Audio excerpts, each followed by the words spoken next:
Hi everyone, Tal from Ridebox. In this video I want to talk about our suspension travel and how it relates to our setup but also to our riding style.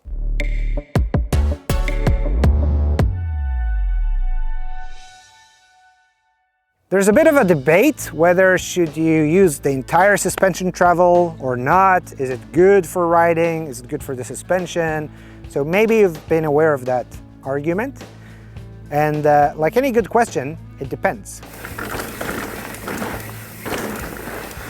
Let's start with the fact that if I bought 150 millimeters of suspension or 160 millimeters like on this bike, eventually I want to use all of it, because if I'm not using all of my suspension, why do I need it?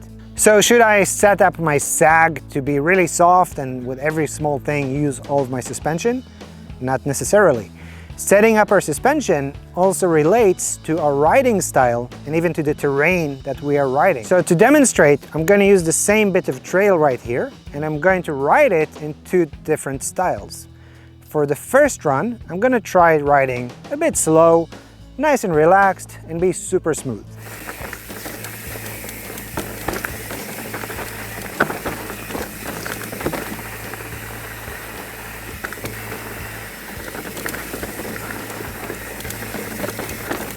In this riding style, I'm not supposed to use all of my suspension travel because the impacts and the energy I put into the bike are not as high.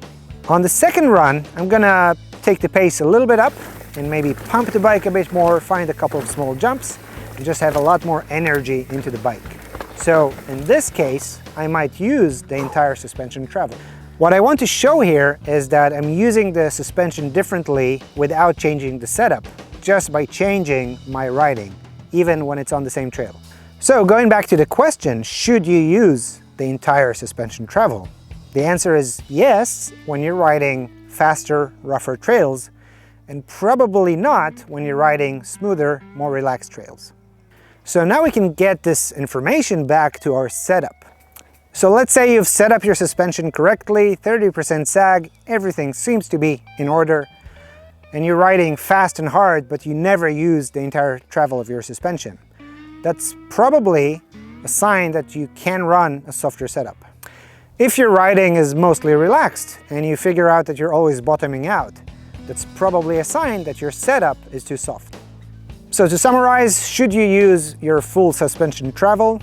Yes, when you go rough, and a no, when you go nice and easy.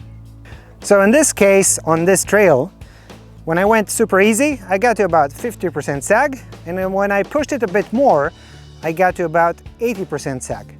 Now this trail is not super technical or super steep, so I really had to push it. I know I have a bit more travel that I could use on rougher sections, so this is for me a really good setup. I hope this helps you understand a bit more how your suspension works, and don't forget we have a totally free bike setup course on ridebox.bike. Go and check it out. If you found this video useful, don't forget to subscribe.